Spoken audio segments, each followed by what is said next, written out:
this is Marie Lundi, your local real estate professional. And so we cannot turn on the news these days without hearing about our economic slowdown and hearing about topics such as inflation, the rise in interest rates, as well as possibly recession. And so today I want to take a moment to talk about all of these topics and how they may impact our real estate market, but we're going to do it based on facts and data.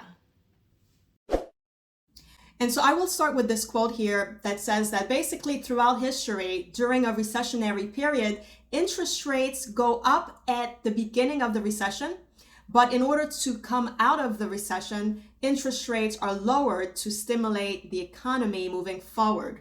So historically, we have seen a repeated uptick in interest rates followed by a lowered of interest rates.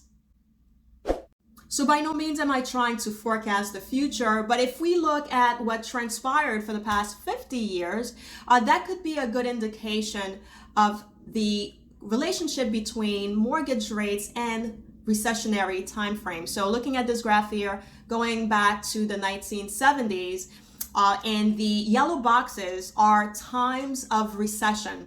And we see that the trend for the past 50 years has been that during recessionary periods, mortgage rates go down, right? In order to stimulate the economy. And so that has been the pattern.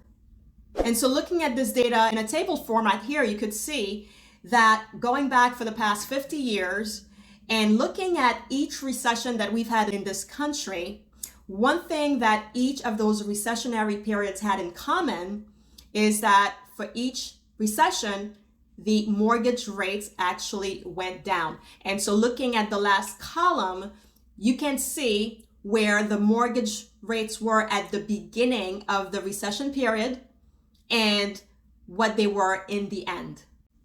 And so I'm sharing this data not to forecast the future, but just looking at historically speaking, if we were to be faced with a recession, then there is a high probability that our rising interest rate would most likely be adjusted downward in order to stimulate the economy. And that has been the pattern for the past 50 years. Also, let's remember that recession does not equal a housing crisis. In fact, looking at this graph here, we see that for the past 6 recessions, 4 out of those 6 times, prices of homes actually increased, right? Except for the early 1990s and of course during the housing bubble. And so if we were to be faced by a recession, it doesn't mean that prices of home will automatically decrease. And this is based on historical data. And so I hope that you found this information helpful. If you're interested to talk specifically about what's taking place in your neighborhood in terms of real estate, please don't hesitate to contact me. Once again, this is Marie Lundi, here to help.